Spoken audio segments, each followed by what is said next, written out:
Hello everyone, and welcome to Lord of Frights. Today we will explore haunting horror stories from some of the most notorious prisons around the world. The cold walls and lurking shadows will take us on a terrifying journey that not everyone dares to face. We will begin with the strange sounds at Eastern State Penitentiary, where restless souls still wander. Next, we'll hear about Frederick Deeming at Pentridge Prison, a ghost said to never leave this place. We will also visit Alcatraz, where screams from the hole can send shivers down anyone's spine. Get ready for the story of Selina Wadge at Bodmin jail, where the pain of a mother condemned to hang still lingers. Then we'll delve into the mysteries of San Quentin Prison, with ghosts that only a few fortunate souls may encounter. Finally, a chilling tale of a mysterious inmate will conclude our exploration. Prepare for moments of suspense and tension, as these stories are sure to keep your eyes glued to the screen. Now let's step into this world of horror together. Story 1. Eastern State Penitentiary, Shadows Behind the Bars. Eastern State Penitentiary, one of the most infamous prisons in the United States, holds not just the sins of man, but terrifying secrets about the afterlife. Built in 1829, this prison became notorious for its brutal solitary confinement regime. Each inmate was locked away in tiny cells, never seeing another human face, never hearing a voice, just the cold walls and an oppressive silence. It is believed that this extreme isolation broke the minds of many prisoners, driving them to madness. And even in death, they could not escape the clutches of this place. The thick walls of Eastern State seemed to absorb the cries of the damned, the mournful sighs, and the tortured screams of the insane. Today, the prison not only houses memories of crime, but also the restless spirits forever trapped within its cold confines. A terrifying patrol. George, a veteran guard who had worked at the prison for over a decade, was one of the few staff members who didn't believe in the ghost stories that visitors and colleagues often whispered about. But that night, something happened that would change his mind forever. The air was biting cold, the wind sharp, and the prison seemed even more foreboding under the dim, flickering lights. During his patrol, George stopped in front of the abandoned cell block, an area that had been sealed off for years.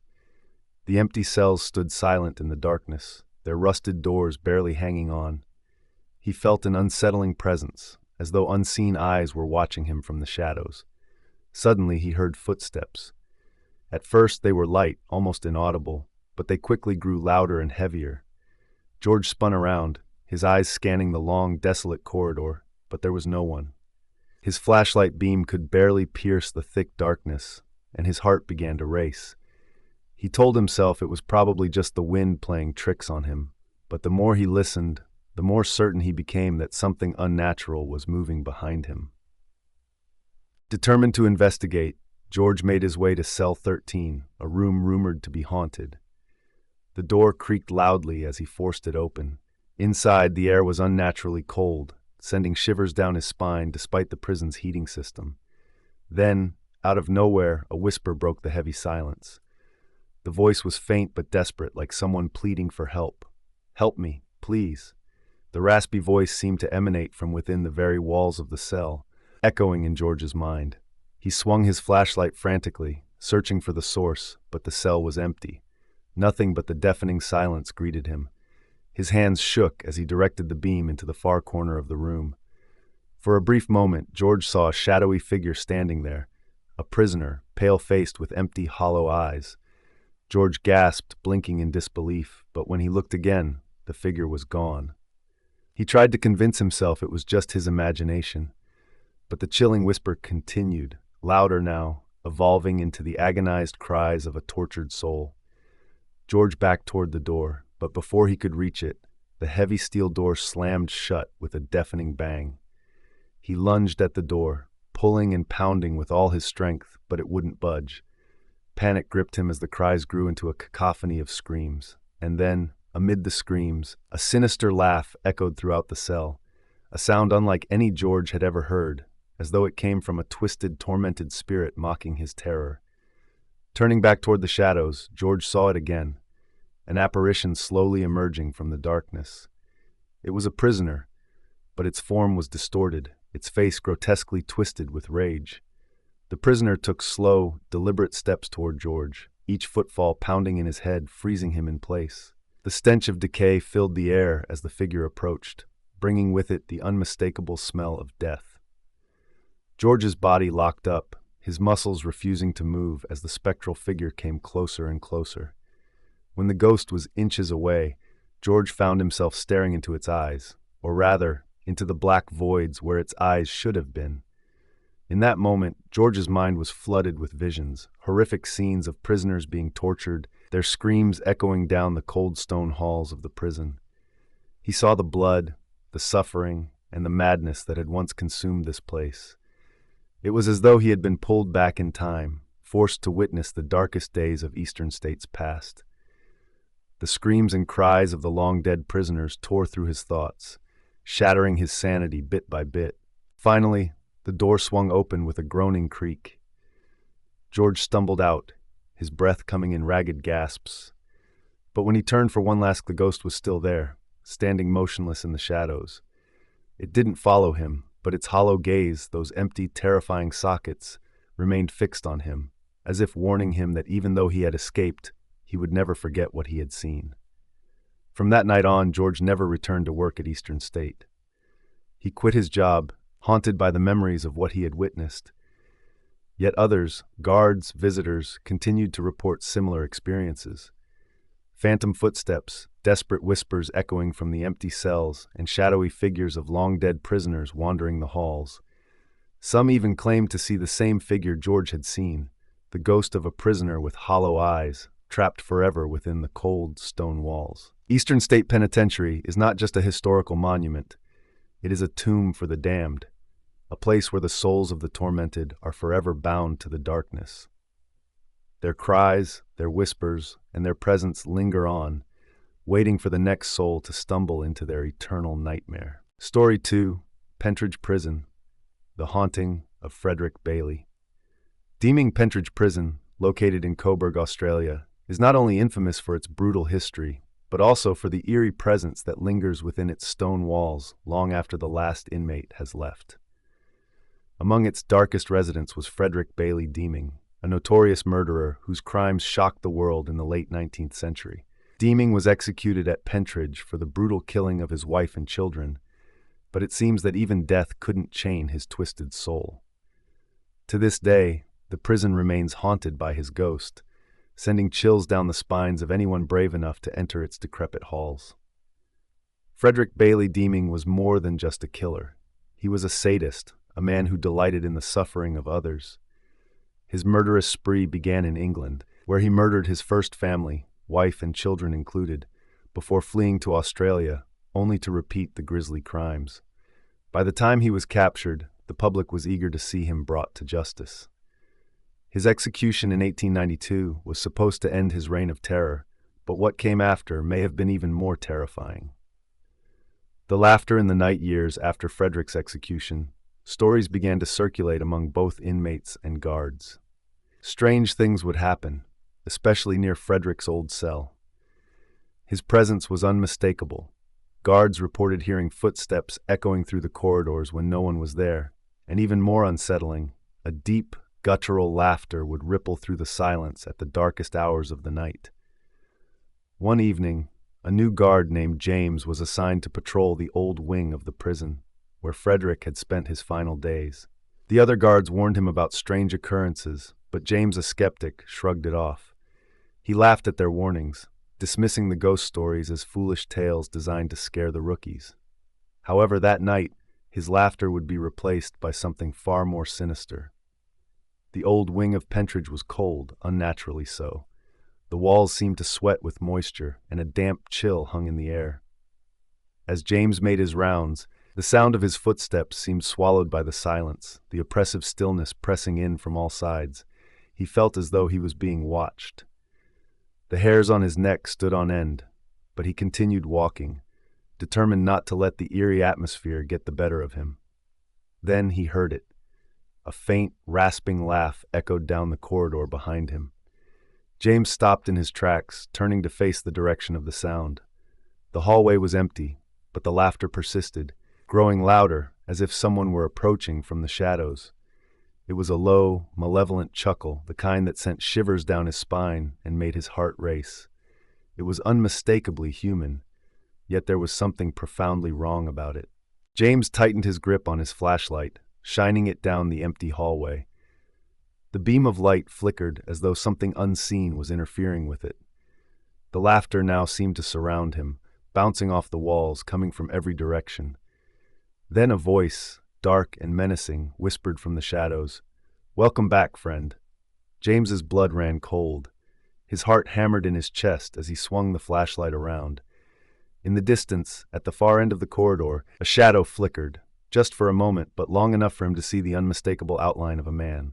Tall, broad-shouldered, and standing completely still. The ghost of Frederick Cade. The figure began to move toward him, not walking, but gliding.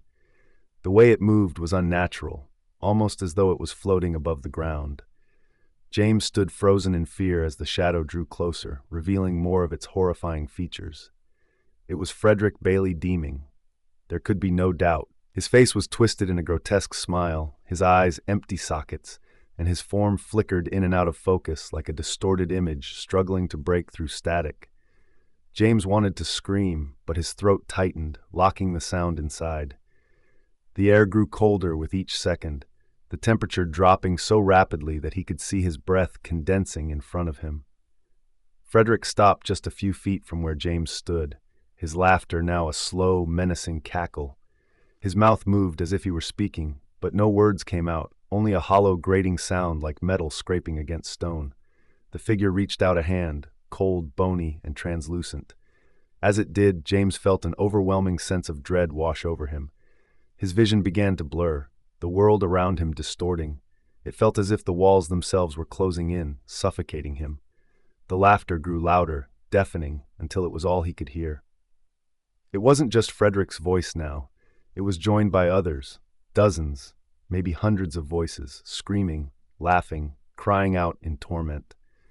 In a desperate attempt to flee, James turned and ran, his feet pounding the cold stone floors as fast as they could carry him. But no matter how far he ran, the laughter followed him, as if Frederick was right behind him, chasing him through the endless corridors.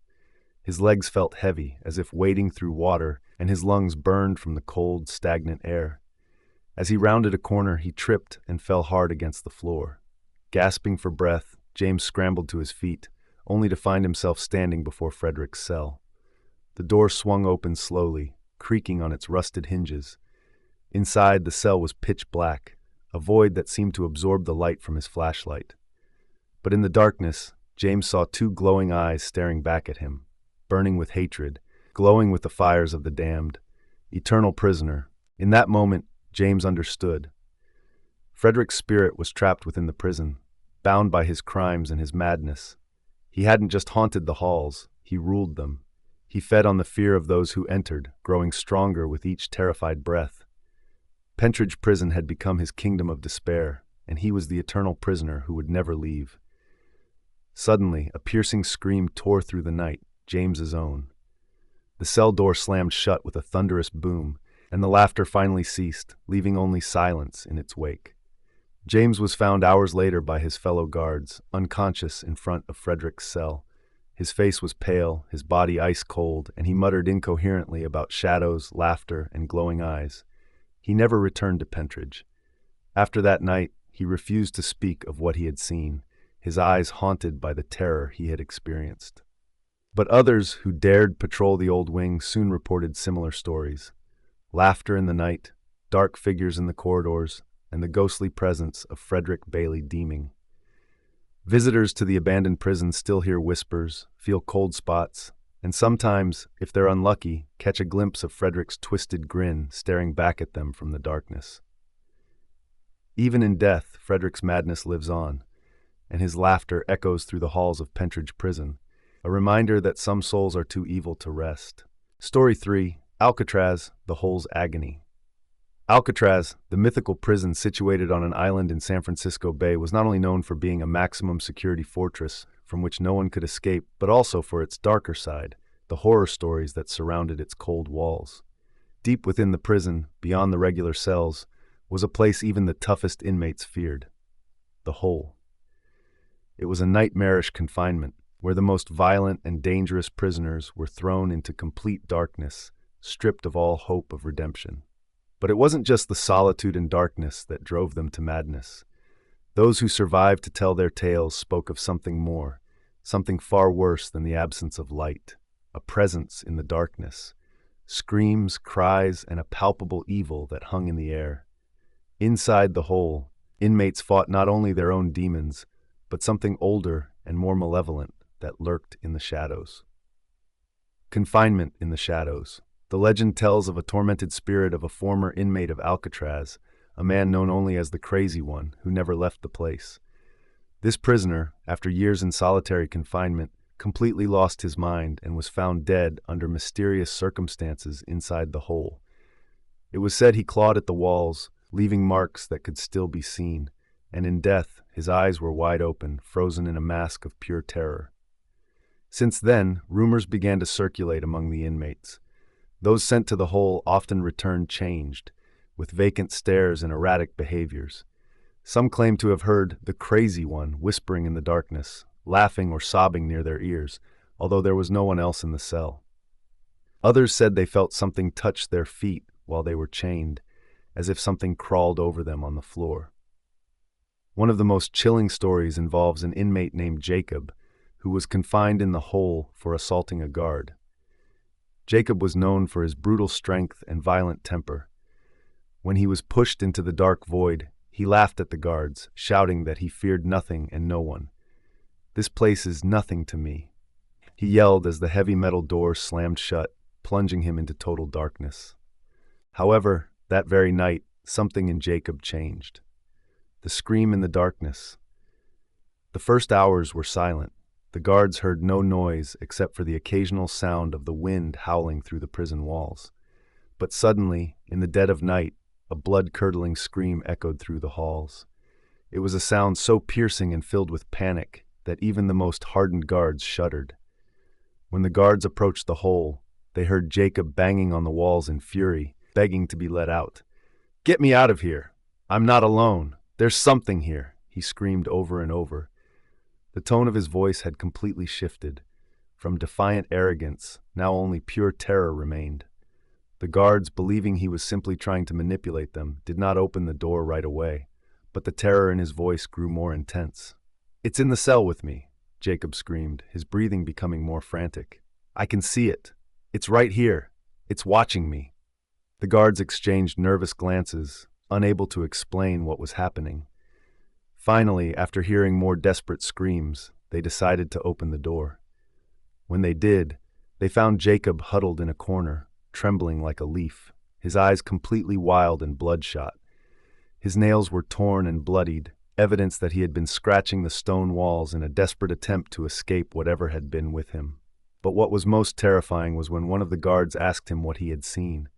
Jacob could not speak coherently, only repeating one phrase over and over in a low voice. "It has no face, it has no eyes, but it was watching me, always watching me." The curse of the hole. After that night, Jacob was never the same. He was moved to a regular cell, but his mind had been shattered. He spent his days muttering incoherently and refused to sleep, convinced that the Crazy One would come back for him. Each time the lights went out, he screamed into the darkness, pleading for mercy from a sin he could not even remember. It wasn't long before Jacob was found dead in his cell. The prison authorities classified it as a suicide, but those who knew him understood it had not been so. The expression on his face was one of pure terror, similar to what they had seen on the Crazy One years before. Jacob's eyes were wide open, frozen in the same expression of eternal horror. Inmates began to say that the hole was cursed, that the spirit of the Crazy One had become trapped there, feeding off the fear of anyone unfortunate enough to be locked in that place. Guards began to notice that even the bravest seemed to pale when ordered to transfer someone to the hole, and more than once, on the darkest nights, they swore they heard muffled screams coming from inside, even though there was no one there. Alcatraz closed its doors as an active prison in 1963, but the legends of the hole persisted. Today, some visitors who walk the halls of the old prison say they feel a suffocating pressure as they approach that area. Some claim to hear a faint whisper in the wind, as if something or someone is waiting in the shadows, ready to claim its next victim. Because in Alcatraz, even in the deepest darkness, you are never truly alone. Story 4. Bodmin Jail, the Weeping Mother. Bodmin Jail, an imposing structure nestled in the rugged landscape of Cornwall, England, is a place steeped in history and tragedy. Built in the 18th century, it served as a grim reminder of the justice of the time, where public executions were a common spectacle. Among the many haunting tales that linger in its stone walls, the story of Selina Wadge stands out, echoing with the agony of a mother's love and loss. The tragic tale of Selina Wadge. In the early 1800s, Selina Wadge was a woman tormented by the weight of poverty and despair. She lived in a small village near Bodmin, struggling to care for her young son, a bright-eyed boy full of life. But as the months passed, her circumstances worsened. The pressure mounted, and in a moment of anguish, she committed an unspeakable act. Her child was found lifeless, and the community was quick to turn against her. Selina's trial was swift and brutal. The courtroom was packed with townsfolk eager for retribution, their faces twisted with indignation. The evidence against her was damning, and the whispers of condemnation filled the air. With her heart heavy and her spirit shattered, Selina was sentenced to death by hanging. The date was set, and the entire village buzzed with anticipation, their bloodlust insatiable. On the day of her execution, the sky was overcast, casting a gray pall over the proceedings. As she was led to the gallows, the crowd erupted into a frenzy, shouting and jeering. Selina's pleas for mercy were drowned out by the cacophony of anger. The noose was placed around her neck, and with one pull of the lever, her life ended, her body swinging lifelessly as the crowd erupted in cheers. But in that instant, Selina's spirit did not find peace. Instead, her agony became intertwined with the very fabric of Bodmin Jail, forever haunting the site of her execution. A haunting presence. Years passed, but the stories of Selina Wadge's ghost persisted. Visitors to Bodmin Jail began reporting strange occurrences in the execution chamber.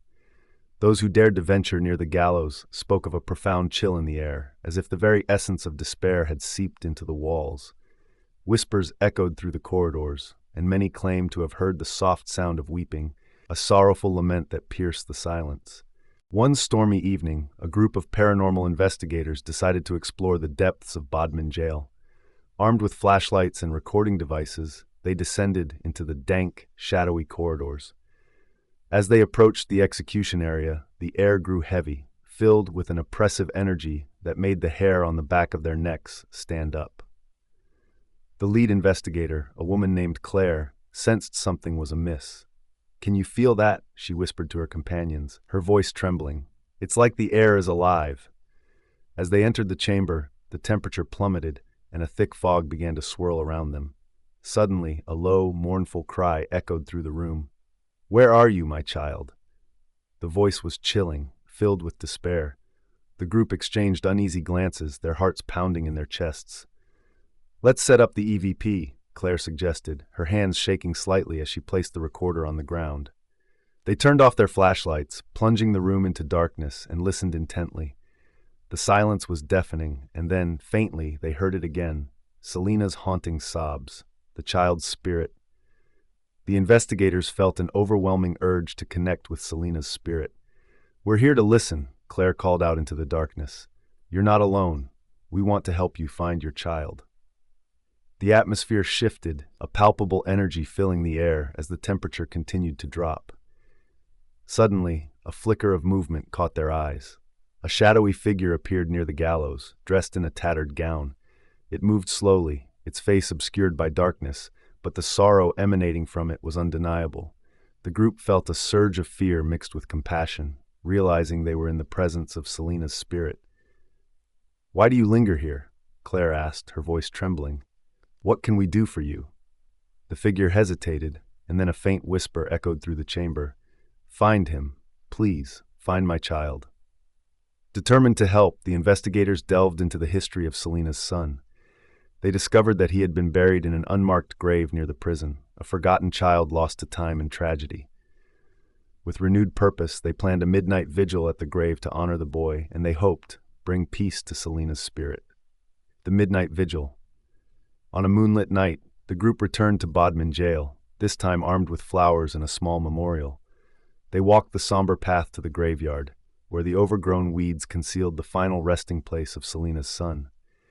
As they set down the flowers, a deep silence enveloped them, broken only by the distant sound of the wind rustling through the trees. Claire knelt beside the grave, placing her hand on the cold earth. "We remember you," she whispered. "You are not forgotten." As the words left her lips, a soft breeze swept through the graveyard, and the temperature dropped again. The atmosphere felt charged with emotion, a profound sense of love and loss hanging in the air. Suddenly, a low cry pierced the stillness. It was Selina's voice, but this time it carried a tone of relief. "Thank you," she whispered, her spirit seemingly at peace for the first time in centuries. The group felt a warmth envelop them, as if Selina's spirit was wrapping them in gratitude. The last goodbye. But just as they began to feel a sense of closure, a shadow flickered in the periphery of their vision.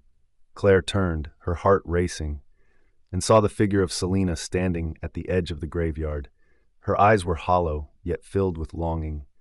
The mournful cries returned, echoing through the night. "Where are you, my child?" Selina pleaded, her voice filled with despair. The investigators stood frozen, a chill creeping down their spines. It became clear that Selina's journey was not yet over. Her grief remained, tethering her to the mortal realm, still searching for her lost child. As the group backed away slowly, they promised to remember Selina and her son, vowing to share their story. With heavy hearts, they left Bodmin jail, the cries of the weeping mother trailing behind them. To this day, visitors to Bodmin jail recount chilling tales of feeling a woman's sorrowful presence, searching for her child in the shadows. The tragic love of Selina Wadge endures, a haunting reminder that some souls remain trapped in their grief, forever wandering in search of closure. Bodmin jail stands as a monument to their story, a place where love and loss intertwine, echoing through the ages in the soft sobs of a mother forever searching. Story 5. Old Changi Prison, the Headless Ghosts. Old Changi Prison, a formidable structure built by the British in Singapore, stands as a haunting relic of a turbulent past. Originally constructed to house prisoners, it became notorious during World War II when it was repurposed as a prison for war captives. The dark history of the prison, filled with tales of torture and execution, has woven a tapestry of ghostly legends that continue to terrify those who dare to approach its decaying walls. The haunting history. During the Japanese occupation of Singapore, the prison became a site of unimaginable horror. Many prisoners were subjected to brutal treatment, with countless lives lost within its confines. The cries of anguish echoed through the cold, damp corridors as soldiers conducted inhumane interrogations and executions. It is said that the spirits of those who met their tragic fates still linger, unable to find peace. Among the most chilling tales are the sightings of headless ghosts roaming the grounds of Old Changi Prison. These apparitions, shrouded in mystery, have been reported by guards and former prisoners alike. They tell of a palpable dread that descends upon the area at night, accompanied by the sound of footsteps echoing in the darkness. The Night Watchman's Tale. One of the most chilling accounts comes from a former night watchman named Amir. He had worked at the prison for several years, and while he had heard the rumors, he had never encountered anything supernatural until one fateful night. As Amir made his rounds under the pale moonlight, he felt an unsettling sensation wash over him.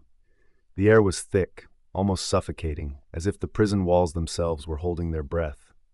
He shone his flashlight down the dimly lit corridor, revealing nothing but shadows stretching along the walls. Suddenly he heard it, a faint rustling sound, followed by hurried footsteps. Amir's heart raced as he moved towards the source, his flashlight flickering with uncertainty. "Hello?" he called out, his voice echoing through the emptiness. No response, just silence. As he turned to leave, a chill ran down his spine. Out of the corner of his eye, he glimpsed a figure, a tall man in tattered clothing, his neck twisted at an unnatural angle. Amir's breath caught in his throat as he realized there was no head. The figure seemed to glide along the corridor, leaving a trail of cold air in its wake. The screams of the forgotten terrified, Amir stumbled backward, but his instincts urged him to run. As he sprinted through the dark hallways, he could hear the chilling sounds of laughter, mingled with agonizing screams that echoed in his mind. The cries seemed to come from the very walls, as if the souls of the tormented were desperate to share their pain. Days turned into weeks, and Amir found himself haunted by that night. He couldn't shake the feeling that the headless ghost had followed him home, invading his dreams with visions of despair. Each night, he would wake in a cold sweat, the screams still ringing in his ears. Determined to uncover the truth behind the hauntings, Amir delved into the history of Old Changey Prison. He learned of the horrific events that took place there, how prisoners were executed in cold blood, their heads severed and displayed as a warning to others. It became clear that these were the spirits seeking justice, forever tethered to the location of their untimely deaths. The ghost hunt, intrigued by Amir's experiences, a group of paranormal investigators decided to explore Old Changey Prison. Equipped with cameras and audio recorders, they arrived at the dilapidated site as the sun set, casting long shadows across the compound. As they set up their equipment, the atmosphere grew tense. The air seemed charged with energy, and an unshakable feeling of being watched permeated the area. They began their investigation, calling out to any spirits who might be present. "If you can hear us, please show yourselves," one investigator urged, a tremor in his voice. Suddenly, the temperature dropped sharply. The investigators could see their breath in the air, and a sense of dread washed over them. They heard faint whispers, barely discernible, drifting through the corridors. Then, a loud bang echoed from the direction of the execution chamber. With their hearts pounding, they moved towards the sound. As they entered the chamber, the room felt overwhelmingly cold. The cameras began to malfunction, flickering wildly. Just then, they caught sight of a shadow moving across the wall, a figure without a head, gliding silently as if searching for something lost. The final confrontation. As the investigators attempted to document the encounter, the atmosphere shifted once more. The headless apparition stopped before them, and the whispers intensified. The chilling sound of screams filled the air, echoing the torment of countless souls trapped in that hellish place. Desperate to communicate, one investigator shouted, "What do you want? How can we help you?" In response, a sudden gust of wind swept through the chamber, extinguishing their lights.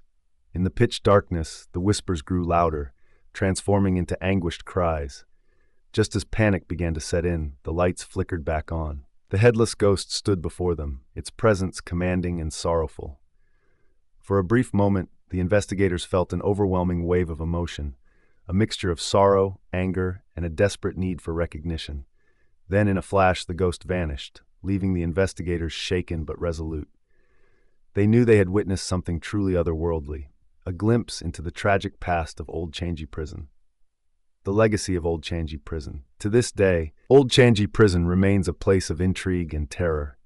Visitors and thrill-seekers often report feeling an unsettling presence, accompanied by the distant sound of footsteps and whispers that chill the bone. The legacy of those who suffered within its walls lingers, their spirits forever bound to the site of their anguish. Amir's story continues to be shared, a haunting reminder of the dark history of Old Changey Prison and the restless souls seeking closure. The headless ghosts roam the grounds, their tragic tales echoing through the corridors, ensuring that the horrors of the past are never forgotten. Story 6. Tuolsleng Prison, The Vengeful Souls. Tuolsleng Prison, known as S21, stands as a haunting testament to the horrors experienced during the Khmer Rouge regime in Cambodia. Originally a high school, it was transformed into a brutal prison and torture center where thousands of innocent people were imprisoned, tortured, and executed. The chilling remnants of this dark chapter in history linger within the decaying walls, leaving behind echoes of agony and despair. The horrors within. As the Khmer Rouge rose to power, the prison became a symbol of terror. Detainees were subjected to inhumane treatment, forced confessions, and unimaginable torture. The once vibrant classrooms were converted into grim interrogation rooms where the sounds of screams and cries for mercy filled the air. By the time the regime fell, an estimated 14,000 men, women, and children had passed through its doors, with only a handful surviving. The atrocities committed within these walls have left an indelible mark on the collective memory of the Cambodian people. Even after the war ended, the shadows of the past continued to haunt those who lived nearby. Locals reported hearing blood-curdling screams and desperate pleas for help in the dead of night. It is said that the souls of the victims, tormented and vengeful, roam the premises, seeking retribution for the horrors they endured. The nightly haunting.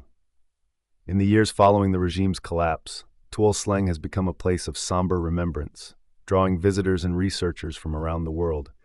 Yet for those who live nearby, the prison is a source of ongoing terror. People often recount chilling tales of strange occurrences at night. One such story is that of a woman named Nari, who lived in a house adjacent to the prison. Nari had always heard the whispers of history, but it wasn't until she moved in that she experienced the full force of the prison's dark legacy. Every night, as the sun dipped below the horizon, the atmosphere would shift. A heavy, suffocating silence enveloped her home, broken only by the distant sound of cries. One fateful night, as she lay in bed, she was jolted awake by a shrill scream that pierced the stillness. Heart racing, she rushed to the window, peering out into the darkness.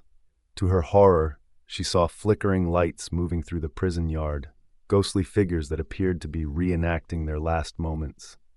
The apparitions of S-21. Story 6. Tuol Sleng Prison, the Vengeful Souls.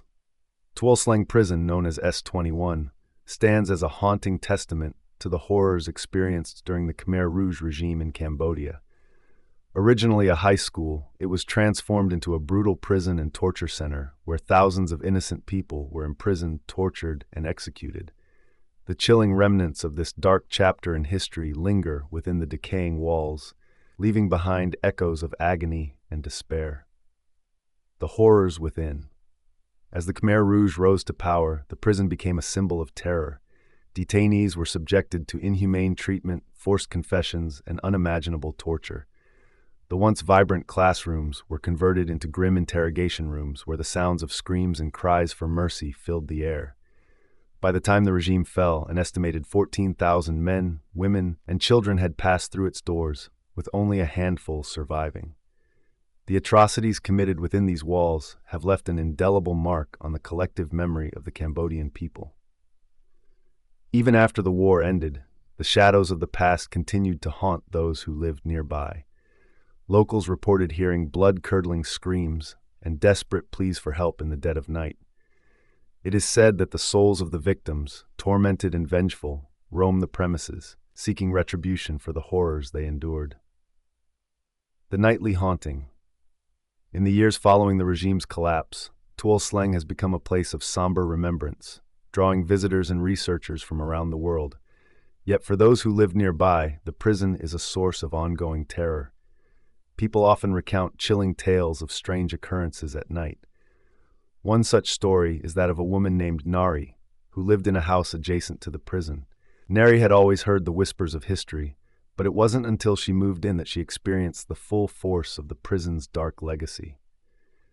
Every night, as the sun dipped below the horizon, the atmosphere would shift. A heavy, suffocating silence enveloped her home, broken only by the distant sound of cries. One fateful night, as she lay in bed, she was jolted awake by a shrill scream that pierced the stillness. Heart racing, she rushed to the window, peering out into the darkness. To her horror, she saw flickering lights moving through the prison yard, ghostly figures that appeared to be reenacting their last moments. The apparitions of S-21, a legacy of remembrance. From that day on, Nari dedicated herself to educating others about the horrors of Tuol Sleng. She organized tours, shared stories, and collaborated with survivors and historians to ensure that the lessons of the past were never lost. Each time she returned to the prison, she felt the presence of the spirits guiding her, grateful for her efforts to keep their memories alive. As word spread about her work, more visitors began to flock to Tuol Sleng, drawn not just by the dark history, but by the sense of hope that Nari had instilled. While the prison remains a site of tragedy, it is also a place of resilience and remembrance. The souls of the victims, once trapped in anguish, now find solace in the stories shared and the acknowledgement of their suffering.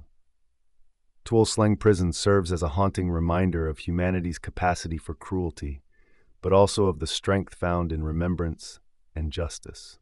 The whispers may still echo through the corridors, but they are no longer cries of despair. They have transformed into calls for recognition, healing, and a commitment to ensuring that such horrors never happen again.